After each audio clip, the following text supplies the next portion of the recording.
ये आकाशवाणी का गोरखपुर केंद्र है। अब आप शिवानी अरोरा से सुनेंगे प्रादेशिक समाचार।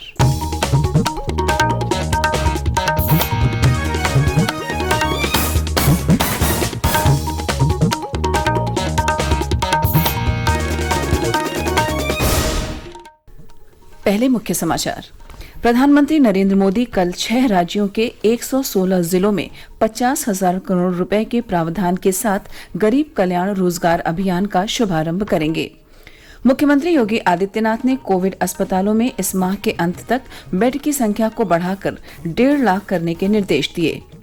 प्रदेश में कोरोना संक्रमण से 9,638 मरीज स्वस्थ हुए, 5,659 का चल रहा है उपचार। और कोरोना संक्रमण से बचाव के लिए आईआईटी कानपुर में प्रतिदिन बनाए जाएंगे 25,000 N95 और N99 मास्क।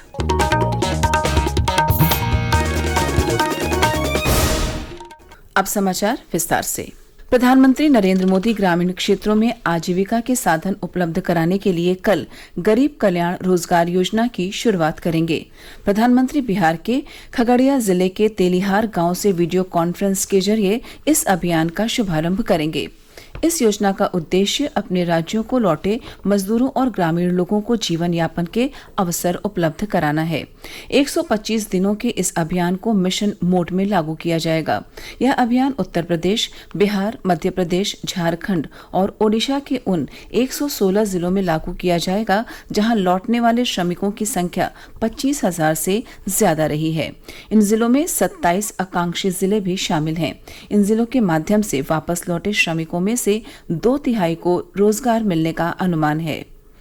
इस अभियान के माध्यम से 50,000 करोड़ रुपए के सार्वजनिक कार्य कराए जाएंगे। योजना के तहत श्रमिकों और ग्रामीणों को 25 विभिन्न प्रकार के रोजगार उपलब्ध कराए जाएंगे। इसके साथ ही ग्रामीण क्षेत्रों में जरूरी आधारभूत ढांचे का विकास भी किया जाएगा। प्रधानमंत्री नरेंद्र मोदी ने कहा है कि देश ने प्रतिस्पर्धा, पूंजी, भागीदारी और प्रौद्योगिकी को बढ़ावा देने के लिए कोयला और खनन क्षेत्र को पूरी तरह खोलने का बड़ा फैसला लिया है। कल वीडियो कॉन्फ्रेंस के जरिए 41 कोयला खदानों में वाणिज्यिक खनन नीलामी की शुरुआत के अवसर पर उन्होंने कहा कि भारत को ऊर्जा क्षेत्र में आत्मनिर्भर बनाने के लिए बड़ा कदम उठाया गया है। श्री मोदी ने कहा कि सरकार न केवल वाणिज्यिक कोयला खनन के लिए नीलामी की शुरुआत कर रही है, बल्कि कोयला क्षेत्र के लिए दशकों का लॉकडाउन भी खत्म कर रही है। प्रधानमंत्री ने कहा कि निजी क्षेत्र को कोयले के लिए वाणिज्यिक खनन की अनुमति देकर दुनिया के चौथे सबसे बड़े कोयला भंडार वाले देश के संसाधनों को नियंत्रण मुक्त किया जा रहा है। प्रधानमंत्री ने कहा कि भारत कोविड महामारी से निपटने और इस संकट को अवसर में बदलने में कामयाब रहेगा। श्री मोदी ने कहा कि सभी संकेत दर्शाते हैं कि भारतीय अर्थव्यवस्था फिर से तेजी से आगे बढ़ने के लिए तैयार है। कोरोना के इस संकट ने भारत को आत्मनिर्भर भारत, सेल्फ रिलायंट होने का सबक भी दिया है। आत्मनिर्भर भारत यानी भारत इंपोर्ट पर अपनी निर्भरता कम करेगा। आत्मनिर्भर भारत यानी भारत इंपोर्ट पर खर्च होने वाली लाखों करोड़ों रुपयों की विदेशी मुद्रा बचाएगा और देश के गरीबों के कल्याण के लिए काम में लाएगा। आत्मनिर्भर भारत यानी भारत को इंपोर्ट न करना पड़े, इसके लिए वो अपने ही देश में साधन और संसाधन विकसित करने की दिशा में लगातार प्रयास करेगा, आगे बढ़ेगा।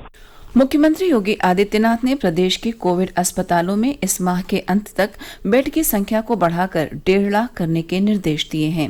उन्होंने 20 जून तक कोरोना की जांच क्षमता को बढ़ाकर 20,000 टेस्ट प्रतिदिन किए जाने के लिए प्रभावी प्रयास करने के भी निर्देश दिए। मुख्यमंत्री कल लखनऊ में लोक भवन में एक उच्च स्तरीय बैठक में अनलॉक व्यवस्था की समीक्षा कर रहे थे। उन्होंने कहा कि कोरोना से घबराने की नहीं बल्कि सावधान रहने की आवश्यकता है।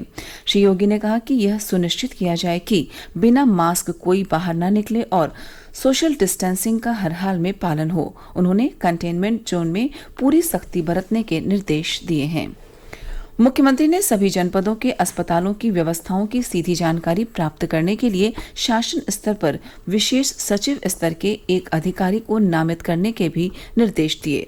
उन्होंने अस्पतालों में कोविड हेल्प डेस्क बनाने के निर्देश देते हुए कहा कि इसके माध्यम से कोविड-19 से बचाव और उपचार संबंधी जानकारी प्रदान की जाए। मुख्यमंत्री ने 20 जून से हो रहे खाद्यान्न वितरण अभियान के आगामी चरण की सभी व्यवस्थाएं समय से पूरी करने के भी निर्देश दिए।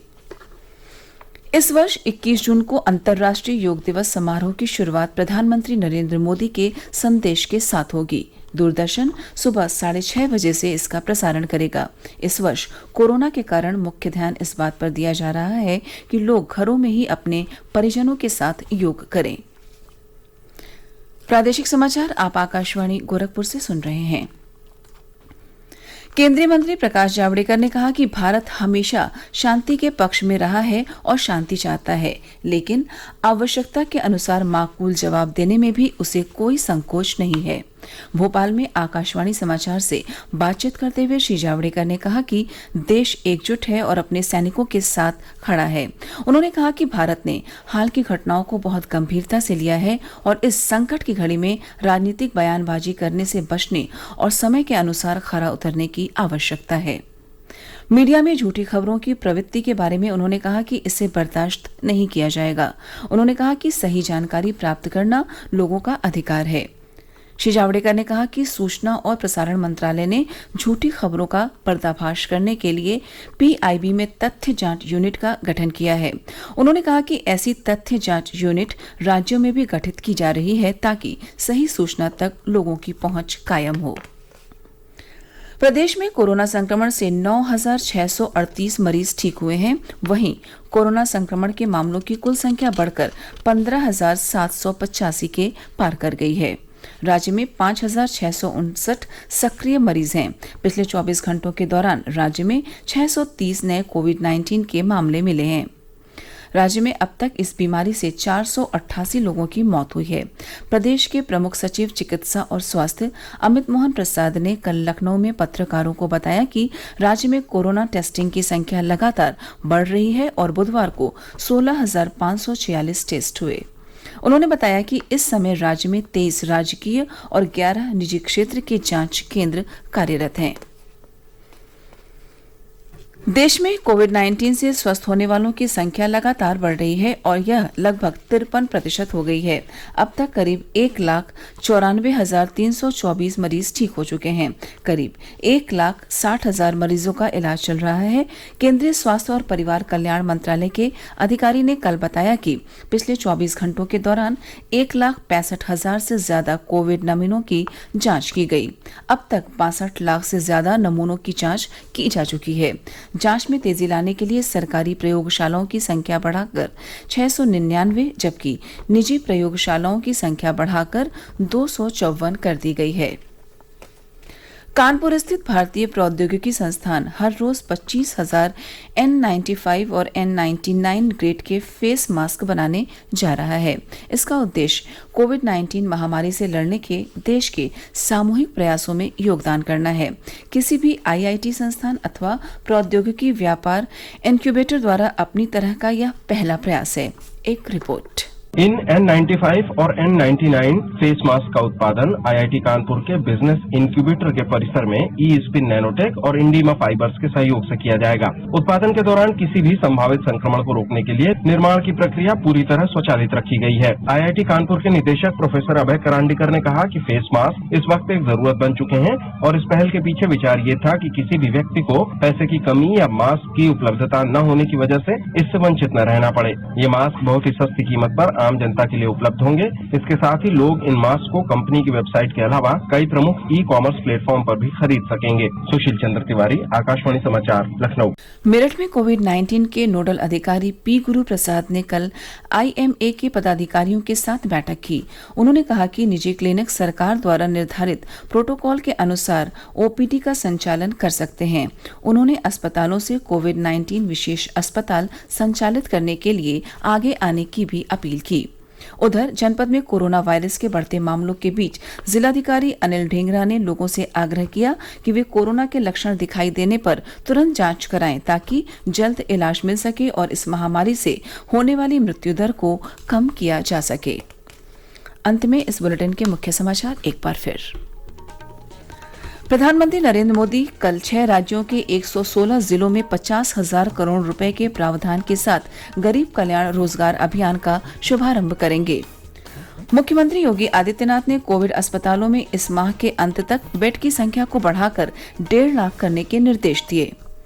प्रदेश में कोरोना संक्रमण से 9,638 मरीज स्वस्थ हुए, 5,659 का चल रहा है उपचार। और कोरोना संक्रमण से बचाव के लिए IIT कानपुर में प्रतिदिन बनाए जाएंगे 25,000 N95 और N99 मास्क। इसी के साथ प्रादेशिक समाचार समाप्त हुए। नमस्कार।